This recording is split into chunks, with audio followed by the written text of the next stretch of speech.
À tous présents et à venir, salut!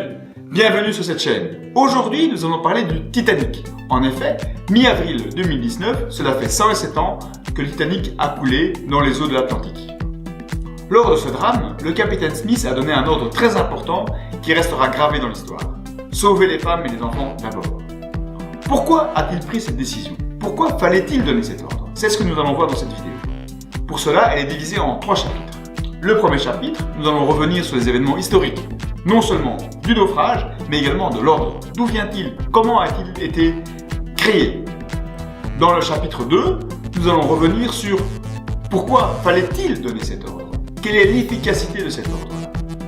Dans le troisième chapitre, nous allons analyser en théorie des jeux quels sont les mécanismes à mettre en œuvre pour que cet ordre soit effectivement réalisé. Je vous dis à tout de suite, mais d'ici là, enfilez vos gilets de sauvetage. Ciao!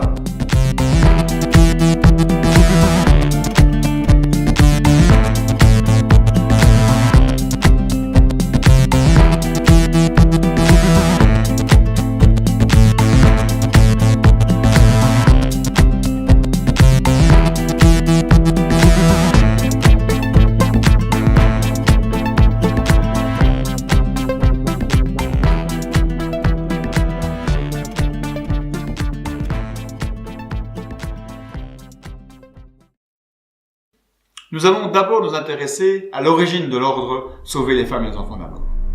La première fois que nous en avons trace, c'est au XIXe siècle. Un temps où le soleil ne se couchait pas sur l'Empire britannique et où la reine Victoria le couvait de son regard amoureux. Un truc du genre, quoi. Nous sommes le 26 février 1852, un fier navire de Sa Majesté, le Birkenhead, fend l'écume au large des côtes de l'Afrique du Sud. C'est un transporteur de troupes qui amène des renforts en Afrique du Sud dans le cadre d'un conflit, celui des Cafres, la 8e guerre des Cafres. Un conflit dont vous avez probablement jamais entendu parler, moi non plus, avant de préparer cette émission, mais je vous conseille de regarder Wikipédia, c'est très intéressant. C'est l'hémisphère sud, nous sommes en été. Il n'y a pas un pet de vent, pas une vaguelette, une mer d'huile. C'est ça le problème. En effet, s'il y avait eu un peu de vent, quelques vagues, le Birkenhead aurait vu les hauts fonds, aurait vu les rochers. Mais ce n'est pas le cas, et donc il s'empale dessus. Il faut sortir le bateau de là. Le commandant Solomon ordonne de faire marche arrière. Ce faisant, il arrache la coque, qui se remplit d'eau en noyant au passage les 100 marins qui se trouvent en fond de cale. Maintenant, c'est sûr, il faut évacuer le bateau. Sur un bateau comme le Birkenhead et au XIXe siècle, il était fréquent que les capacités de sauvetage en termes de canots étaient largement inférieures à la capacité du navire. C'est donc le cas. Sur un transporteur de troupes comme le Birkenhead, il y a en fait 2 officiers commandants. On a déjà parlé du commandant Salmond, voici le 2e commandant, le lieutenant-colonel Seton. Lui est en charge de la troupe embarquée. Voyant qu'il ne reste plus que 3 canots, voyant que le Birkenhead transporte des hommes mais également leurs familles, il décide de donner un ordre, les femmes et les enfants d'abord. Les femmes et les enfants sont mis dans les canots avec quelques membres d'équipage pour pouvoir les aider à manœuvrer le canot et le Birkenhead sombre. Sur les 556 âmes que contenait le bateau, 365 meurent, soit 65%.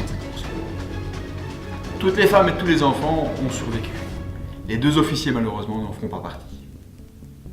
Outre ces ladies et leurs jetons, il y a 53 marins qui ont pu rejoindre la côte ainsi que 65 soldats. Non! Arrête cette musique tout de suite, ça va pas le faire. Arrête! Merci. Excusez-moi. Reprenons. Le Titanic appartient à la White Star et c'était le plus moderne de son époque. Il quitte Southampton le 10 avril 1912 pour rejoindre New York. La White Star a placé à la tête du Titanic, pour son voyage inaugural, le commandant Smith, l'un des plus prestigieux de ses commandants. Selon l'enquête conduite après la catastrophe, il y a 885 membres d'équipage et 1316 passagers. La route qu'il emprunte est la route sud, une route normalement tranquille, point de vue iceberg. Mais on est en avril, et en avril ne te découvre pas d'un fil, donc c'est quand même pas rare. En plus, en 1912, cette année-là, ce mois-là, c'est une année exceptionnelle. On n'a jamais vu autant d'icebergs. Le commandant Smith en est informé, mais n'en tiendra pas compte. et l'enquête lui donnera raison. C'était fréquent à l'époque. Ce qu'il fait, c'est qu'il décide de mettre 2 guetteurs à l'avant du bateau. Ils n'ont pas de jumelles. C'est aussi une histoire assez intéressante que celle-là.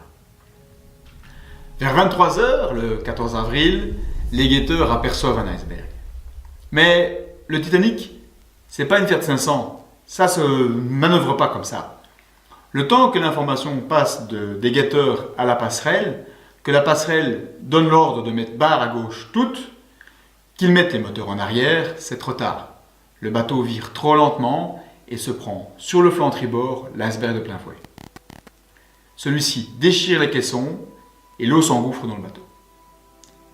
Au début, ça n'a pas trop inquiété tout le monde. Le bateau était réputé comme insubmersible. Seulement les dégâts sont trop importants. Il faut attendre midi, le 15 avril 1912, pour que le commandant donne l'ordre d'évacuer, avec ce fameux ordre, évacuer les femmes et les enfants d'abord. En même temps que les canots sont préparés, un message radio est envoyé aux autres bateaux.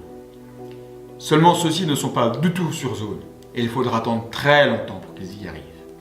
Le Carpathia, qui est le premier qui arrivera 12 heures après que le navire est sombré. Sur le Titanic, il y a 20 canots de sauvetage, une capacité de 1200 personnes à peu de choses près, soit largement moins que les capacités du bateau. Mais il est à noter que le Titanic va au-delà des normes de l'époque. C'est vous dire les normes de l'époque. À 12h15, les premiers canots quittent le navire en perdition. Ils sont pleins de femmes et de enfants. Pleins, vraiment. C'est là que l'enquête démontrera que, même s'il n'y a pas eu de panique, il y avait une désorganisation. L'équipage n'était pas préparé à ce genre de catastrophe. Et donc les premiers canots qui partent en sous-effectif. Le premier canot, par exemple, part avec 26 personnes alors qu'il avait une capacité de 65. Le navire coule par l'avant et au fur et à mesure que le bateau s'enfonce, il devient de plus en plus difficile d'atteindre les canaux de sauvetage. C'est particulièrement vrai pour les personnes de 3e classe qui n'ont pas accès directement au canot de sauvetage, qui doivent passer par les 2e et 1re classes pour y aller. Quand le Carpathia arrivera sur la zone et qu'il tentera de récupérer les survivants, il constatera 1. Que les canaux de sauvetage ne sont pas tous remplis et 2. Que l'eau a été très froide. Ce qui fait que ceux qui n'étaient pas dans les canaux sont morts de froid. Outre le capitaine qui n'a pas survécu, il y a également 1495 personnes qui sont décédées dans cette catastrophe. Il est à noter que seulement 25% des femmes périront dans ce drame, contre 80% des hommes. Pour les enfants, c'est beaucoup plus mitigé. 59 enfants sur les 103 périront dans le drame. Vous souvenez-vous de cette scène du film de James Cameron de 19... Est-ce que vous nous laisserez une chance de vivre, salopard de British? Faut pas bien que je tire sur le premier qui essaye de passer, n'avancez pas! Vieux salaud! N'avancez pas! Nous avons un accord, nom de Dieu! Votre argent ne vous sauvera pas plus qu'il ne me sauvera moi! Reculez!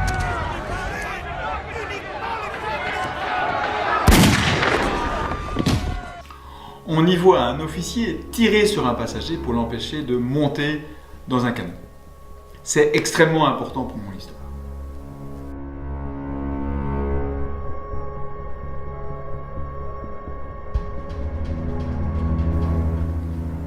Évidemment, il faut se remettre dans le contexte de l'époque, d'où le chapitre 1.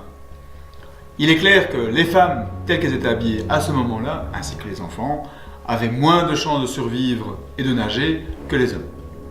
En plus, la natation n'était pas véritablement une activité de tous les jours, surtout pour les gens de 3e classe. Donc, donner l'ordre fait sens. Les chances de survie des femmes sont largement inférieures à celles des hommes si elles sont jetées à l'eau.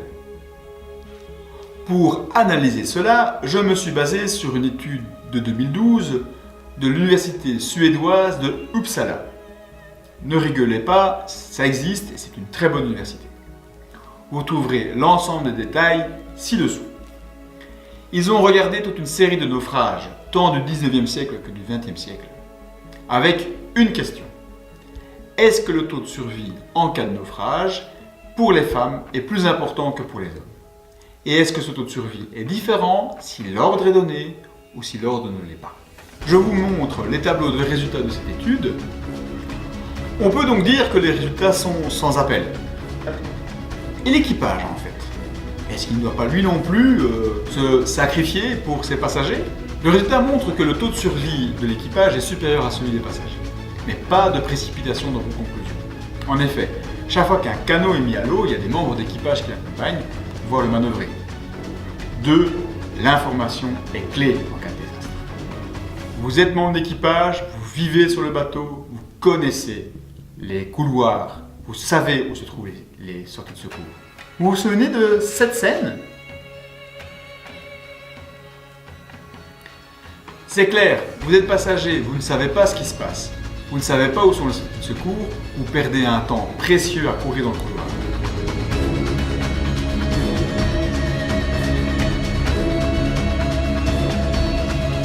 En matière de théorie des jeux, on peut considérer qu'une catastrophe comme un naufrage est en fait un dilemme du prisonnier. On va illustrer ça par un exemple. Prenons une madame et un monsieur qui veulent se sauver et qui donc se présentent à un canot de sauvetage. Ils ont plusieurs choix. Premier choix, le monsieur laisse la place à la madame. Deuxième choix, la madame laisse la place au monsieur. Troisième choix, les deux veulent prendre la place. Quatrième choix, les deux donnent la place à l'autre. Cela a des conséquences évidemment, ces choix, sur la capacité de survie. Je vais illustrer ça par les pourcentages que voici. Si l'homme donne sa place à la femme a 100% de chance de survie et l'homme 20%. Si la femme donne sa place à l'homme a 100% de survie et la femme 10%. En effet, souvenez-vous qu'avec les jupes et tutti quanti, c'est beaucoup plus compliqué de nager. Si les deux veulent prendre place dans le canot de sauvetage, ils vont commencer à se chamailler, à se battre. C'est pas que je suis particulièrement sexiste, mais de nouveau, au 19e siècle, il y a quand même plus de chances que l'homme l'emporte sur la femme. Disons 70% de chances que l'homme monte dans le bateau et 30% que la femme le fasse. Le quatrième scénario, si les deux veulent donner leur place, le temps qu'ils discutent, qu'ils palavrent, soit le bateau a coulé, ils ont coulé avec, soit quelqu'un d'autre a pris leur place. Bref, dans ce cas-là, mettons de nouveau que l'homme a 20% de chance de survie et la femme 10%. Vous avez là donc une situation assez typique en théorie des jeux qui s'appelle donc le dilemme des prisonniers, et on voit qu'il y a un équilibre. L'équilibre, c'est que chacun veuille monter sur le bateau. C'est la meilleure manière d'augmenter leurs chances de survie. C'est ce qu'on appelle un équilibre de Nash. Vous me direz que j'ai une vision très pessimiste de la société.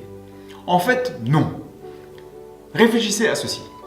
On donne des médailles, on donne des récompenses à ceux qui ont un comportement altruiste en cas de catastrophe.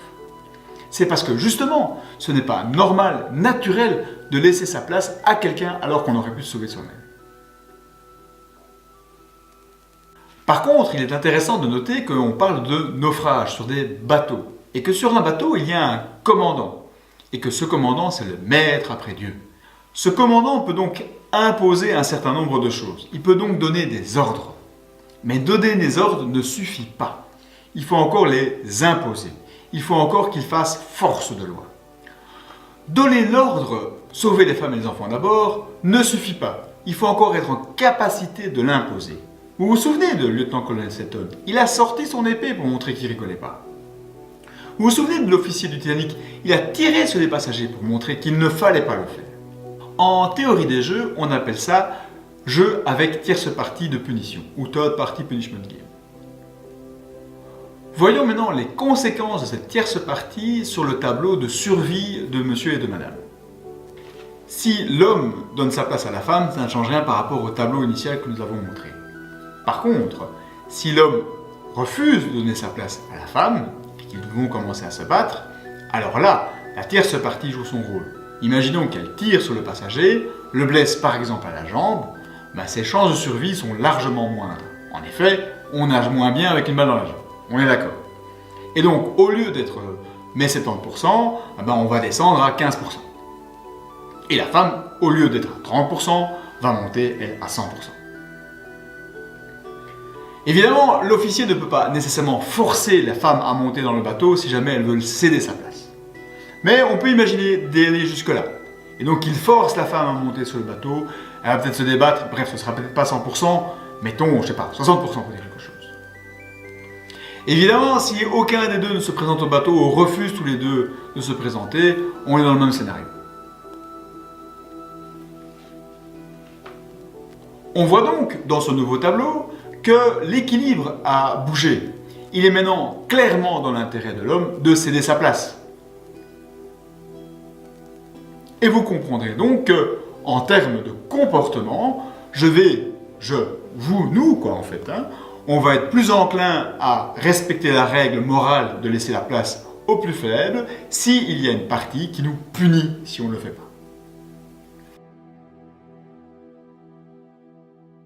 C'est donc ce genre de jeu qu'il faut mettre en place.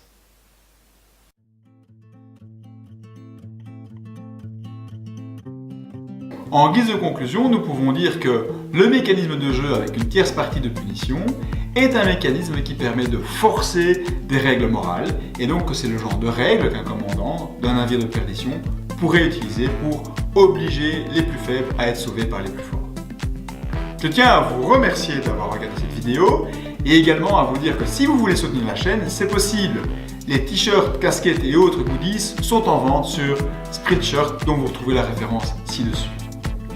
Je vous dis à dans 15 jours pour un format court et dans un mois pour un format long. Je pense que je serai relativement loin, au soleil, en tout cas je l'espère. D'ici là, je vous dis à bientôt. Ciao!